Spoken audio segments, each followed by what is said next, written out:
Hello everyone, welcome back on our channel Divyashree physics. तो आज के लेक्चर में हम स्टार्ट करेंगे क्लास 11 का नेक्स्ट टॉपिक।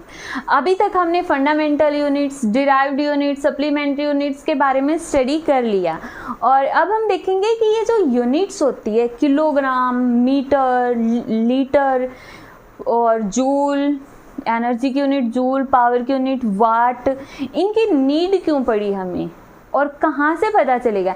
ऐसा तो नहीं है कि इंडिया में हम 3 किलो ऐसे बोले 3 kg शुगर और इंग्लैंड के अंदर उसको 3 लीटर शुगर बोलते हो। क्या ऐसा पॉसिबल है कि कहीं पे तो शुगर को, सॉलिड को हम किलोग्राम में मेजर कर रहे हैं और कहीं पे उसको लीटर में मेजर किया जाता हो? क्या ऐसा है? तो आज का लेक्चर इसी से रिलेटेड होने वाला है कि जो सिस्टम ऑफ यूनिट्स होती हैं उनकी हमें नीड ही क्यों पड़ी। किसकी? सिस्टम ऑफ यूनिट्स की। सिस्टम ऑफ यूनिट्स की हमें नीड क्यों पड़ी है, ठीक है? क्यों नीड है हमें सिस्टम ऑफ यूनिट्स की? तो देखो, जो सिस्टम ऑफ यूनिट्स है उसकी नीड क्यों है, व्हाई? तो सीधा सा आंसर होगा कंफ्यूजन को दूर करने के लिए। किस लिए? कंफ्यूजन को दूर करने के लिए। बट कौन सी कंफ्यूजन? यहाँ पे किसको कौन सी कंफ्यूजन होने वाली है? तो देखो, ये है हमारा इंडिया, हमारा हिंदुस्तान, बिल्कुल प्यारा सा हिंदुस्तान यहाँ पे एग्जिस्ट करते हैं। हमारे पास यहाँ पे मान लेते हैं 3 kg शुगर है। ये कोई और देश होगा, अदर कंट्रीज, अदर में कितनी भी कंट्रीज आ सकती हैं, ठीक है? फॉरेन्स आ गया, ये फॉरेन, स्पेलिंग ठीक हो गया नहीं हो गया आई डोंट नो, बस है, मतलब ये विदेशी हैं, दूसरे देशों के लोग हैं। यहाँ पे क्या जो शुगर है उसको क्या बोलेंगे? अब मेरी मर्जी है, मान लो मैं इसको बोल देती हूँ 3 किलोग्राम शुगर और किसी दूसरे देश में, मान लो अमेरिका में, उसको बोले भाई हम किलोग्राम नहीं बुलाते, हम तो लीटर बुलाएंगे, 3 लीटर शुगर, ठीक है? अब चाइना वाले बोलते भाई हम तो लीटर भी नहीं बुलाएंगे, हम बोलेंगे 3 जूल शुगर। तो कंफ्यूजन हो गई ना, मतलब जो है तो सॉलिड एक ही सबस्टेंस, कहीं पे उसको किलोग्राम में मेजर करें, कहीं पे लीटर में और कहीं पे तो जूल में ही। तो अगर हम अपनी मर्जी से यूनिट्स देने लग जाएं तो लॉट्स ऑफ कंफ्यूजन हो जाएगी। दूसरे देशों में क्या, हमारे देश में ही हो जाएगी, क्योंकि जैसे हमारे नाम से अलग अलग होते हैं ना, किसी, मेरा नाम प्रीतु है, किसी का नाम राहुल होगा, किसी का नाम सोनू होगा, किसी का नाम प्रिया होगा, किसी का नाम नेहा होगा, किसी का प्रियंका होगा। तो इस तरह से बहुत सारे नाम्स होते हैं अलग अलग। तो इसी तरह जो सॉलिड्स होगी उनकी यूनिट्स भी होगी बिल्कुल अलग अलग, तो कंफ्यूजन हो जाएगा ना बहुत सारा। तो उसको दूर करने के लिए हमें सिस्टम ऑफ यूनिट्स की ज़रूरत पड़ी, मतलब इस कंफ्यूजन से बचने के लिए हमें ज़रूरत पड़ी सिस्टम ऑफ यूनिट्स की, ठीक है? तो सिस्टम ऑफ यूनिट्स बनाते टाइम यहाँ पे जो national conference of weight and measurements है उन्होंने मेथड्स दिए अपने अपने। तो स्टार्टिंग में देखो कहाँ से शुरू हुआ, मतलब ये जर्नी देखो कहाँ से शुरू हुई, किलोग्राम को किलोग्राम बुलाने की। जो शुगर है उसको किलोग्राम में ही मेजर करेंगे, कहाँ से शुरू हुई है, ठीक है? स्टार्ट करते हैं। तो सबसे पहले हमारे पास आया CGS सिस्टम, CGS, जहाँ पे C for centimetre, G for gram और S फॉर सेकेंड आया। टाइम को सेकंड में मेजर करेंगे और मास को ग्राम में मेजर करेंगे और लेंथ को सेंटीमीटर में मेजर करेंगे। ये डिसाइड हुआ, ठीक है? कुछ टाइम तक चला, फिर थोड़ी थोड़ी इसमें प्रॉब्लम्स आने लग गई।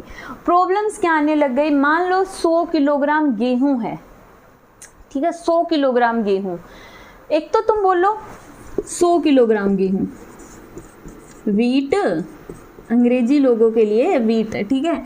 अब इसको हम बोले 1 लाख ग्राम गेहूं, 1 लाख ग्राम गेहूं, तो थोड़ा सा इनकन्वीनियंस नहीं लग रहा है? मतलब हम थोड़ा सा अजीब सा फील कर रहे हैं, 1 लाख ग्राम गेहूं, तो यहाँ पे ये जो यूनिट्स है ना वो इतनी स्मॉल है यूनिट्स कि जब हमें कोई बड़ा नंबर मेज़र करना होता है, बड़ी अमाउंट मेज़र करनी होती है, वहाँ पे थोड़ा सा प्रॉब्लम क्रिएट कर देती है। तो इसको रिजेक्ट तो नहीं किया, बस इसमें ये बोल दिया गया कि स्मॉल यूनिट्स, स्मॉल अमाउंट्स के लिए अगर हमें स्मॉल अमाउंट की नीड होती है तो हम सीजीएस सिस्टम ले सकते हैं।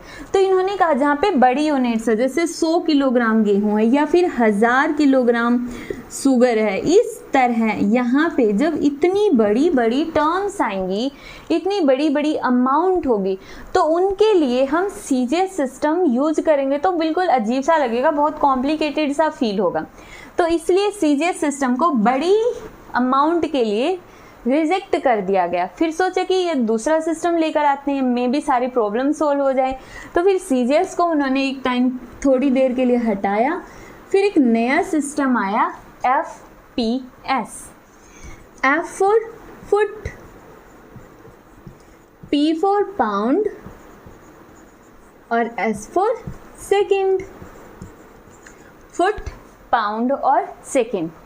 एंड आई गारंटी जितने भी स्टूडेंट्स वीडियो देख रहे उनमें से सिर्फ 2 या 3% को ये पता होगा 1 पाउंड कितने किलोग्राम के इक्वल होता है। पता है 1 pound is equal to 0.454 kilogram. और 1 foot is equal to 12 inch. ये जो यूनिट है ना, आधों को तो ये भी नहीं पता होगा ये किसकी यूनिट दी जा रही है। फुट सबको पता होगा लेंथ की यूनिट है, पौंड मास की यूनिट है, और सेकंड सबको पता होगा टाइम की यूनिट है। प्रॉब्लम आई इन दो के अंदर, ठीक है। जो फुट है 12 इंच का है, 1 इंच 2.54 सेंटीमीटर का है, और 1 फुट में कितने सेंटीमीटर होते, 30 सेंटीमीटर होते। वो स्केल होता है ना जिसको हम मेजर करते हैं कॉपी पे, ऐसे 15 सेंटीमीटर का स्केल होता है, उसके 2 स्केल से 1 फुट बनता है। क्लियर, उसके 2 स्केल ऐसे ले लेंगे तो वो 1 फुट बन जाता है। तो यहाँ पे ये जो चीज़ है इसको लर्न कर सकते हो, बहुत अच्छी खासी काम आने वाली चीज़ है। पौंड इसका बहुत ज़्यादा यूज नहीं होता, बट ये कंपल्सरी है याद करना। तो यहाँ पे देखो 1 पौंड इतने किलोग्राम के इक्वल है। तो ये फुट और पौंड का जो कॉन्सेप्ट है ना, ये थोड़ा सा कॉम्प्लिकेटेड सा हो गया एक्सप्लेन करना कि इतने किलोग्राम, ये जो पौंड के अंदर चीज़ें थी ये थोड़ा सा अगर स्मॉल अमाउंट है तो उसको एक्सप्लेन नहीं कर पाया प्रॉपर तरीके से, या बहुत बड़ी अमाउंट है तो वहाँ पे ना थोड़ी सी प्रॉब्लम्स आने लग गई कि स्मॉल लेवल पे और बिगर लेवल पे ये फिट नहीं बैठा, ना ही हम इसको सीजीएस में कन्वर्ट कर सकते थे। तो ओवरऑल कुछ टाइम बाद जाके ये भी रिजेक्ट हो गया, ठीक है। मतलब प्रॉब्लम थी इसको यूज करने में बहुत सारी। उसके बाद आया बिल्कुल प्यारा सा सिस्टम MKS। यहाँ पे M stands for metre, K stand for KG kilogram, और S का मतलब सबको पता है सेकेंड। अब ये जो सिस्टम था ना ये बहुत अच्छा था, बिल्कुल इजी है दिखने में, सबको पता होगा मीटर, किलोग्राम और सेकंड का, तो इजी था, स्मॉल लेवल पे भी यूज कर सकते थे, ठीक है। और इसको हम इसमें भी कन्वर्ट कर सकते थे, सीजीएस यूनिट में भी इसको कन्वर्ट किया जा सकता था कि जो किलोग्राम है कितने ग्राम के इक्वल होता है, 1000 ग्राम। तो ये बड़े लेवल पे भी, मैक्रो लेवल पे भी इसको यूज कर सकते थे, और अगर हमें माइक्रो पे चाहिए, डायरेक्ट नहीं यूज कर सकते, तो सीजीएस में कन्वर्ट कर लो। तो ये ओवरऑल बेस्ट था। बट प्रॉब्लम क्या हुई कि कुछ सालों तक, कुछ डिकेड्स तक, 10 साल, 20 साल, 50 साल, 60 साल तो ये यूज में रहा। बट उसके बाद इसमें प्रॉब्लम्स आने लगी। क्या प्रॉब्लम्स थी हम पढ़ेंगे, कंपेयर करेंगे, बट उससे पहले हम 4th सिस्टम और देख लेते हैं। समझ आया ये?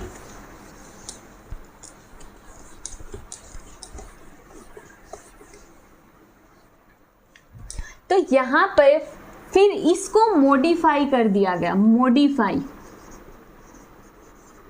पहले ही देख लेते हैं एक्चुअली हम, वरना बाद में प्रॉब्लम होगी। मॉडिफाई मतलब इस सिस्टम में प्रॉब्लम क्या आई, एमकेएस सिस्टम में क्या प्रॉब्लम थी। एमकेएस सिस्टम में प्रॉब्लम ये थी कि जो एनर्जी है, इसने कहा एमकेएस सिस्टम बोल रहा है जितनी एनर्जी है सबकी यूनिट्स अलग अलग हैं। हो गया ना थोड़ा कॉम्प्लिकेटेड, मतलब kinetic energy, heat energy, mechanical energy सबकी यूनिट्स अलग हैं। इसने कहा कि जो मैकेनिकल एनर्जी है उसकी यूनिट हो गई जूल, ठीक है। मैकेनिकल एनर्जी में काइनेटिक एनर्जी, पोटेंशियल एनर्जी दोनों आ जाते हैं, तो उनकी तो यूनिट हो गई जूल। बट हीट, उसकी यूनिट हो गई किलो कैलोरी।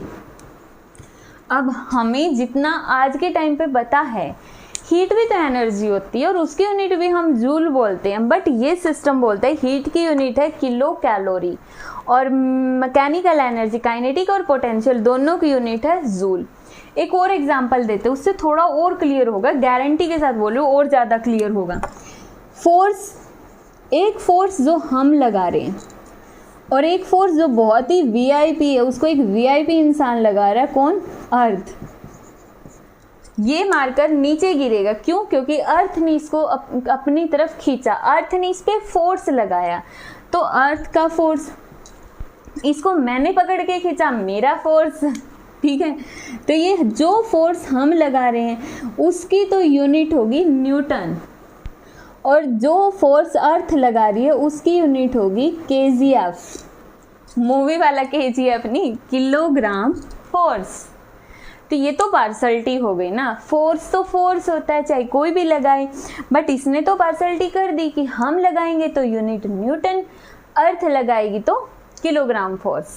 तो ये प्रॉब्लम्स थी एमकेएस सिस्टम की, मतलब यहाँ पे ना बहुत सारी यूनिट्स थी, बहुत सारी टर्म्स की, जो है तो एक ही फिजिकल क्वांटिटी लेकिन उसकी यूनिट अलग अलग होगी। क्यों, क्योंकि उस यूनिट के विद रिस्पेक्ट टू जो रेफरेंस है वो अलग अलग है। रेफरेंस हम हैं, रेफरेंस अर्थ है, रेफरेंस के अलग होते ही एक ही फिजिकल क्वांटिटी की यूनिट्स अलग हो जाती हैं, तो फिर तो बहुत मुश्किल हो जाएगा ना, हम कितनी यूनिट्स याद करेंगे, तो कॉम्प्लिकेटेड बना।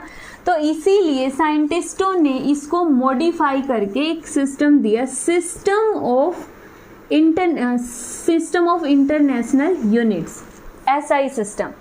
एसआई सिस्टम मतलब सिस्टम ऑफ इंटरनेशनल यूनिट्स। इसमें मॉडिफाई कर दिया, बात वही है, एम मीटर लेंथ की होगी, केजी किलोग्राम मास की होगी, और एस सेकेंड टाइम की होगी, सिंपल। बट यहाँ पे एसआई सिस्टम के अंदर बोला चाहे जो भी एनर्जी हो, चाहे वो मैकेनिकल एनर्जी हो या फिर हीट एनर्जी हो या वर्क डन वाली एनर्जी हो, सभी की यूनिट है जूल। फोर्स चाहे वो हम लगाएं चाहे जो फोर्स अर्थ लगाए, उसकी यूनिट भी एक रहेगी, न्यूटन। तो मतलब हमारी प्रॉब्लम, हम प्रॉब्लम में आने से बच गए, वरना तो आज के टाइम पे हमें इतनी सारी यूनिट्स याद रखनी पड़ती, हमें तो वैसे ही याद नहीं होती, और फिर जब ये भी अलग अलग याद करनी पड़ती ना, तो सच्ची में ही मर जाते। तो यहाँ पे ये डिफरेंस था कि एसआई सिस्टम और एमकेएस सिस्टम में।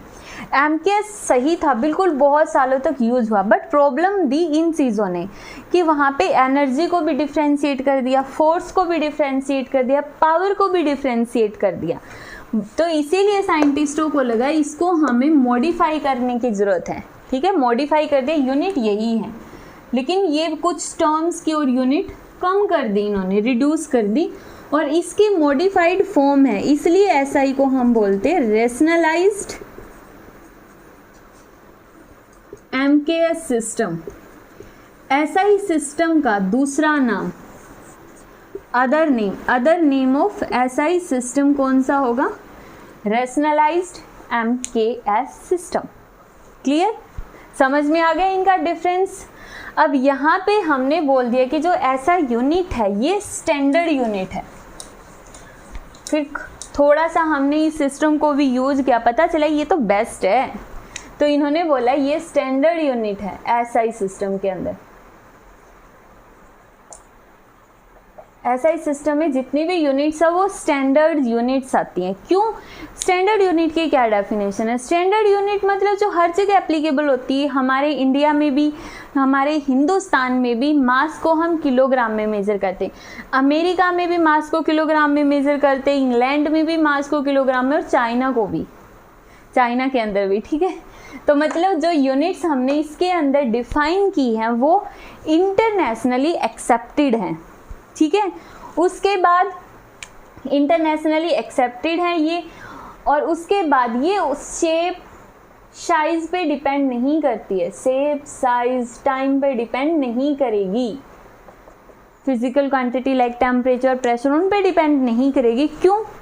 अब एक लोहे का बाट होता है ना, बाट जो शॉपकीपर होते हैं वो सब्जी लेने जाते हो मेजर करने के लिए, LED वाले यूज होने लगे आज के टाइम पे। बट कहीं पे देखते होगे कि तराजू के अंदर साइड में 500 ग्राम का या 1 kg का बाट रख देते हैं, ठीक है, इस तरह से। मतलब एक तो यहाँ पे कोई भी पर्सन है जिसका वेट है 20 kg, छोटा बच्चा है, हम तो नहीं हो सकते, छोटा बच्चा लगा लो, 20 kg होगा वेट, तुम भी वेट करो, जो हम बोलिए गलत है, 20 न्यूटन होता है वेट, हम गलत बोलते हैं, हम गलत बोलते हैं कि हमारा वेट दिस है, दिस मच किलोग्राम में, हमारा वेट दिस मच न्यूटन है, हम यूनिट गलत बोल रहे हैं अपनी कन्वीनियंस के लिए। हम बोल देते हैं कि जैसे कोई मेजर करके, मान लो अगर मैं अपना वेट बोलती हूँ तो 50 kg, तो गलत हो गया ना भाई, मेरा वेट 50 kg नहीं, मेरा वेट 50 न्यूटन है, न्यूटन, और तुम भी गलत बोलते हो, तो करेक्ट किया करो इसको, ठीक है। बट फिर भी हम समझाने के लिए किलोग्राम ही लेते हैं, हमेशा बोलते भी हमेशा किलोग्राम, इवन मैं भी किलोग्राम बोल देती हूँ। तो यहाँ पे 20 न्यूटन है या 20 किलोग्राम, मान लो कि इसका मास है वो 20 किलोग्राम है, और इसकी हाइट, इसका साइज अलग है, और एक हमने लोहे का बाट ले लिया है, वो ले लिया 20 kg। क्या इनकी शेप, इनका साइज तुम्हें सेम दिख रहा है? ये तो एक पर्सन है जिसका सिर है, हाथ है, पैर है, और एक ये गोल मटोल बाट है, ठीक है। तो मतलब इनकी शेप साइज सब कुछ अलग अलग है, लेकिन मास सेम है, किलोग्राम में ही मेजर किया जाएगा। तो जो भी हम यूनिट्स ले रहे हैं वो इंटरनेशनली एक्सेप्टेड होनी चाहिए, शेप साइज के ऊपर शेप साइज पे डिपेंड नहीं करनी चाहिए, उनको अप्लाई करना इजी होना चाहिए, और हर जगह एक्सेप्टेबल होनी चाहिए। ऐसा नहीं कि चाइना वाले बोल दे नहीं भाई हम किलोग्राम में नहीं मेजर करेंगे, तो वो मतलब बहुत सारे देशों ने मिलकर डिसाइड किया कि हर जगह इन कुछ क्वांटिटीज़ की यूनिट यही रहने वाली है। तो ये थी हमारी सिस्टम ऑफ यूनिट्स, तो इसको स्टडी कर ले।